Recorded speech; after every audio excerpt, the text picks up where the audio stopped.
Live and direct. It's Sway in the morning. Right here on Shade 45. In the morning. All right, 13 minutes into the hour. Tracy G, we got a very special guest joining us. Absolutely. The music editor of MSNBC is the Grio, Kyle Harvey. Hey, is to my right. Good, man. We need some new insight on some of these celebrities. Yeah, let's do it. So the first thing that I want to talk about is the relationship between writers and artists, because very much it tends to be a love-hate kind of a love-hate type of relationship.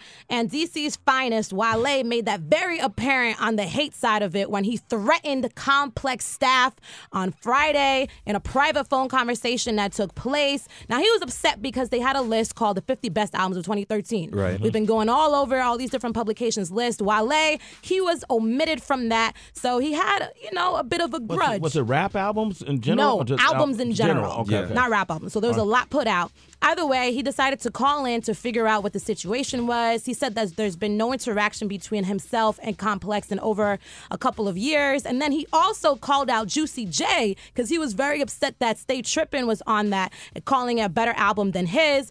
And then things got mighty heaty. There's no disrespect, man. I mean, straight up, I really... Fuck you, dog! You know disrespect every fucking time, dog! I swear to God, I come to the office and start knocking niggas the fuck out. You want to see some ghetto ignorant shit? That's what y'all promote. That's the only thing y'all promote from niggas is ghetto ignorant shit. You want me to do that? Because right now, it's like you give me the same song and dance like I'm a fucking idiot. You think I'm a fucking idiot? Is that what you're trying to tell me? No, man, not at all. All right. I see y'all niggas tomorrow. I'll see y'all tomorrow. How about that? Get the security ready. Wow. Yeah. I'm scared. Kind of competing with Kanye right there, right? What do you think about this, Kyle? I mean, honestly, it's just like maybe call Wale on a bad day. I mean, I don't know, but for me personally, it's very telling. Just like how much he spazzed on that. Like it reminded me a lot of when next Friday when was it Pinky? Oh when, yeah, he just was like say it again, say it again. I'm just like. It looks really bad on his part, but yeah, I mean, his point was the fact, like, why am I not getting the proper credit? I get that and everything like that, but a list is so suggestive. Yeah. It's just like, what do you do with that? But then there's the second layer of it with like journalism ethics, because he wasn't aware that he was being recorded, but they went along and did it and posted it. Yeah. I mean, that's where it gets sticky for me. I guess it's more so like what is your personal code within that? Because there is a, on the record, off the record. Usually that's in play. Who cares? You know what I mean? Oh, please. I don't even trust Tracy G. If I call Tracy G, I believe she's recording me. I don't call That's why I don't call Tracy. I barely text Sway. Kyle, you'll not get my number at the end of this. Damn. Why does Wale give a damn about a list? Like, who cares? Maybe they didn't like your record. Deal with it. This is what happens in the game. That's why what Beyonce did was kind of smart. Screw y'all. Nobody will get to write about my stuff. I'll put it out and I'll sell a bunch of records on my own. Kanye, who cares? But you know what? Wait, Wale. Sorry, same rant. Who cares? No. But it's crazy though, because like it's sometimes journalists are kind of handcuffed, or writers in general are handcuffed when it gets access to these artists anyway. Like they're trying to be protected with it, on their end, their image. So when we do get a story, sometimes it is a little, I want to say underlined, but you do have to be on your P's and Q's if you're a journalist. You can get your story a bunch of different ways. Would you have released that recording? Right. I doubt it. You doubt it? I doubt that. Nah. But I mean, if you're threatening me, that's kind of crazy. Yeah. Protect yourself. Yeah. Would you have recorded it though? No, I wouldn't have recorded it. But that comes with the relationship sometimes you establish with the person you're talking to. Yeah, but you know if you what I mean? got somebody threatening you and yelling at you, eventually they're going, this is the day and age of, going viral, social media, man. They got to win off of that. Huh? A lot of people are dry snitching on themselves. Like, I just feel like when you put it out there, everything is retweeted immediately. We were just talking about it earlier. Like, once something becomes a hashtag or becomes a music, and then you become a meme, and then that's when, your feelings get hurt. Like, I think that's the culture where it's at right now. And then you end up on TMZ. Yeah. And I hate that they were correct about this on Friday, but Khloe Kardashian has officially pulled the trigger on her 4-year marriage to Lamar Odom. What? Yep, the divorce papers have been filed. As was previously reported, there was a prenup, so division of property will be a cinch. They actually have no children as well, so everything's going to be easy with that. And Khloe, remember, it's sad because now she's not going to have the Odom last name. But when she was up here visiting us for an interview, she kept correcting you of her name. You remember that? Wow. She was going at me out there, She was right? like, don't say Khloe Kardashian. It's Khloe Kardashian Odom. And this is what she said during Happier Times. Listen, I met him August 27th and I got married September 27th, 30 days from meeting him. So I never took offense to I was like, okay, our love will stand the test of time and that's fine. Well, listen, I'm sorry to cut you, Sway. You know I'm always at the bottom of every story. And it was rumors that Lamar was doing crack, and that's why she divorced him. All right. But really, I think, Tracy G, that they're getting divorced because that same interview she was up here, remember when Sway was squeezing her butt? That was the trigger of it all. That was squeezing. You went for the squeeze, Sway. That doesn't cause a divorce. It does if another man squeezes your wife, but you took a good hunk out of it, too. You was just like, let me see if it's real. I never washed a hand. If you want to smell that, that's from months ago. Rub it on Kyle's way. Well, also in other news, Khloe, she's reportedly rebounding with Rihanna's ex, who's Matt Kemp, the L.A. Dodgers baseball player. Wow. Allegedly. Yeah. Supposedly he's coming over for Christmas, so. Boy, they could get some black men, man. Like, all of these black women out here got nothing, and them Kardashians get all the black men. It's that butt grab, man. That butt crowd? The butt grab. Oh, the butt grab. Never heard that before. Play copy you, Sway. Now, moving on to people who like to celebrate when love is going strong. You'll be happy to hear that Naya Rivera, she's still engaged to Big Sean, and she's actually speaking about the wedding plans. And she said in an interview, at the end of the day, Big Sean knows that a happy wife leads to a happy life. So pretty much she has all control over the wedding, even though he has a hand in some of the arrangements. They don't know when a date is going to be set, but they're happy planning it all. Good for them. I And- like Right. that. That's a beautiful couple, man. Shout out to monogamy and hip hop. There you go. That's what I'm There you talking go, about. yeah. Big round of applause for monogamy and hip hop. There you go. And someone else who is going to be a young groom, it looks like, is J. Cole. At 28 years old, he supposedly popped the question to his college sweetheart, Melissa He-Holt. I know that there were rumors a couple years back that he had already gotten down on one knee, but supposedly it's official. He hasn't put anything on Twitter. Neither has she. But they both went to St. John's, and they put out a congratulatory tweet. Oh, that's what's up. Yeah. Yeah, man.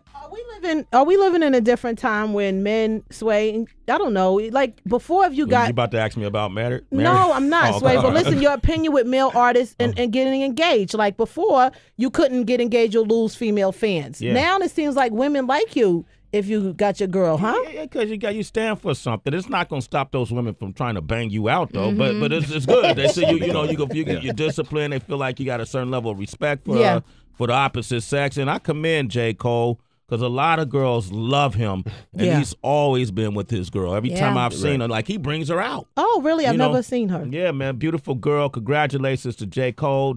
Now, how did he propose to her?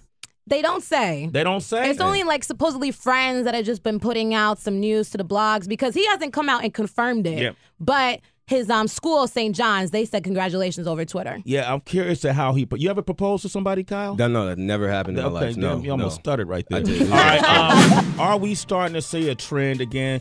Is Jay-Z once again the trendsetter in this rap game? You know what? It's there have been debates in the office and just in general, just talking about how, like, what if Hov ever made a stand instead of, just, while he was talking about everything, while he was still involved with Beyonce, right? Yeah. What if he actually took a stand and was just like, hey, look, this is my queen, this is my girl, boom, boom, boom, hip hop. Would that have ripple effects? We talked about it last year to Joe Budden, because, he was, I'm not trying to compare, but, Budden was like one of the first ones that was really, really open with his affection, with Tahiri. They built a career off it damn near. You know what I mean? So Hov just basically saying, hey, look, this is my girl. I'm making monogamous sexy. I'm doing this, that, and the third. It led to this album that Beyonce had. It was probably her most, the most electrifying album. Yeah. Now, so. Hov, obviously is a little older than the rest of these guys, but so it took him a long time to get in tune with that sensitive side. But these other guys, man, I feel this is a sensitive ass generation. Wouldn't you agree? Okay. Yeah. I mean, that's my generation, but it's what it is. These. Oh, I don't know what that means, but I didn't know what that meant either. But I mean, I think this is a generation that's getting a lot of their music through Kanye. These are people that are coming up in that Who's era. Who's engaged right now, who's very, very, affectionate. Remember Wayne was rumored to be engaged? Yeah. Oh, right. What happened to that girl? You said Kanye is affectionate? Yeah, dude with his affection, with Kim, he's out here. He's doing his thing. All right, we got people with interesting proposals on the line right now. Tabitha's in North Carolina. Give up, Tab. What up, Tab? Hello, how are you? T-Loca. Hey, so how were you proposed to? Okay, so 13 years ago, I just got out of jail that day, and my husband proposed to me that day. He's like, so what you feel about getting married? I was like, all right. So that was that, and I was 19 years old. Wow. And you guys are still together? Yeah, we're still together. We just celebrated it November 3rd. And you must got the good snatch. Sway. I would like to think so. I've never had any complaints. I'm sure because she got out of jail. What kind of investment is that? I'm telling you. And then I got sent off for 95 days about a week later. For what? What do you do? What's your crime of choice? Well, I was stealing, just acting dumb, wild and stupid. Yeah, okay. You got a hustler. He's a I smart man. did, yeah. Okay. You know what? You're a citizen. A Sway in the morning. That was interesting. Right out of jail. We got my man Clyde. Angelo is on the line for Virginia. Good morning, Angelo. How are you? I'm good. How you doing? Doing all right. Now, how was your proposal interesting and unique? All right. So I took her and my daughter down to a man-made water fountain park. Took a couple coins out of my pocket, and I gave it to her, and she threw it in, and so did my daughter. And I said to my fiance, I said, "What was your wish?"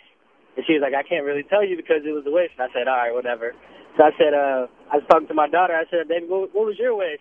And I said, "I think I know what your wish was." So I took off her jacket, and she had a shirt that says, "Will you marry my daddy?" Aww. So I got down on one knee, and I said, "Will you make our wish come true? Will you marry me?" That's a cute one. Oh, man. Let me ask you something, man. How old are you, Angelo? I'm 27. Part of that sensitive-ass generation, man. You know what I mean? That was 29 minutes to the hour. More Celebrity Wire, where our very special guest, Kyle Harvey, the music editor for MSNBC's The Grio. Yes. And this story is about Beyonce because she had one hell of a great year, but a lot of people doubted that would happen. Even though she had a $50 million Pepsi deal, we saw her have her huge singing gig at the presidential inauguration, of course, that mega performance at the Super Bowl, world tour that grossed over $105 million. So she had all these bragging rights, but a lot of folks were still unhappy because she hadn't released a project, kept getting pushed back. But remember on Friday the 13th, what happened? No promo, no advertising. King Bay, she came out with a self-titled record. And then within only 3 hours, she sold over 80K. And then within a day, she sold over 430,000. Now she's already reached gold status according to Billboard. And she's set to be selling over 600,000 her first week. Oh, what an amazing rollout plan that was. Oh, man. All of a sudden, at midnight, I was at home. And all this stuff started ringing off on social media. And I went and started listening to some of the tracks. What did you think of the tracks, Kyle? I thought, we talked about it earlier. It's very grown. Yeah. Like, for me personally, I'm a Beyonce fan, but I'm not the one who's going to, praise Beezus or, stand all that. That's, for another, for other things. But, I mean, for me, it was just like songs like, Partition. Drunk in Love. Like, I'm over a picture and the energy, like, at a party. I'm like, man, this is crazy hearing Beyonce sing about this because it's been sung about before, but coming from her perspective, now that she's married and, with a kid, I think people enjoy that and they see that from her. Is that the one that Jay-Z is actually in, Partition? Is that Drunk in Love. Drunk in Love, and they're talking about banging out, like, real explicitly? Yes, that's the one. That's the correct. one? Yeah. All right, painted a picture. What you think, DJ Wonder? Of the album? I think it's garbage, dog. Okay, great. I can't stand bros when they have babies and they want to be pop stars, man. Go take care of your kid, man. Wow. Okay, and man. that was a PSA. Okay. Oh, you haven't really thought about it. What about you, HB? My sister and her friends listened to Bow Down Bitches 20 times in a row on Saturday. I haven't gotten past that song yet. Yeah, you know. But it's been remixed, though. Now towards the end of it is about female empowerment. I didn't get that far. That's all I heard was Bow Down Bitches for 20 times. Yeah, well, I thoroughly enjoyed that whole moment for the way she rolled that out. I love, but that way the idea was crazy. Yeah, and all the videos she shot, these lazy-ass artists can't say nothing. She's a mother, she's a wife, she's been on tour. She's Beyonce, and she shot how many videos? 17 videos. And how many tracks was it all together? 14. Yeah. So and apparently the hard copy is coming out right before Christmas for people to get that too, so more money. All right, I'm going to go home and listen to it in its entirety today and see if what DJ Wonder says has any, truth to it. Yo, Kyle Harvey, how can people reach you? Yeah, you can reach me at my Twitter is Harvey Wins, HarveyWins. And check out my column on the Grio, Rhymes and Reasons, and just follow the Grio and just keep us, just check us out. We do a lot of good video over there, bunch of different subjects, just check us out. TheGrio.com, man. Ow. All right, Harvey, thanks for coming through. You got to come back, man. Thank you, man. You're listening to Sway in the morning on Shade 45.